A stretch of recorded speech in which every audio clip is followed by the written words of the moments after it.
वर्धा यवतमाळ प्रवास करणाऱ्या एका प्रवासी महिलेच्या पर्समधून तब्बल 2.25 लाखाचा सोन्याचा ऐवज अज्ञात चोरट्यांनी लंपास केला। दरम्यान प्रवासी महिलेने औदुतवाडी पोलिसात तक्रार दाखल केली। वर्धा यवतमाळ प्रवास करणाऱ्या एका महिलेच्या पर्समधून तब्बल 2.25 लाखाचा सोन्याचा ऐवज अज्ञात चोरट्यांनी लंपास केलाय। ही घटना 18 जून रोजी सकाळी 9 वाजताच्या सुमारास उघडकीस आली।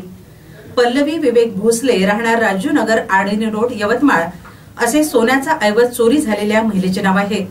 घटनेनंतर त्यांनी औदुतवाडी पोलीस ठाणे गाठून या प्रकरणी रितसर तक्रार दिली। त्यावरून फिर्यादी महिला ही 10 दिवसांपूर्वी वर्धा येथे आपल्या भावाकडे गेली होती।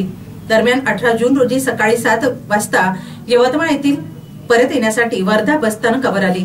यावेळी वर्धा यवतमाळ बसमध्ये प्रवास दरम्यान कोणीतरी अज्ञात चोरट्याने त्यांच्या पर्समधील सोन्याच्या लहान मोठ्या 3 पोत, सोन्याची चैन, अंगठी व इतर ऐवज असा एकूण 2,20,000चा मुद्देमाल लंपास केला। यवतमाळ येथे घरी पोहोचल्यानंतर पर्स तपासली असता हा प्रकार उघडकीस आला। या प्रकरणी औदुतवाडी पोलिसांनी अज्ञात चोरट्याविरोधात गुन्हा दाखल केलाय। घटनेचा अधिक तपास औदुतवाडी पोलीस करीत आहे।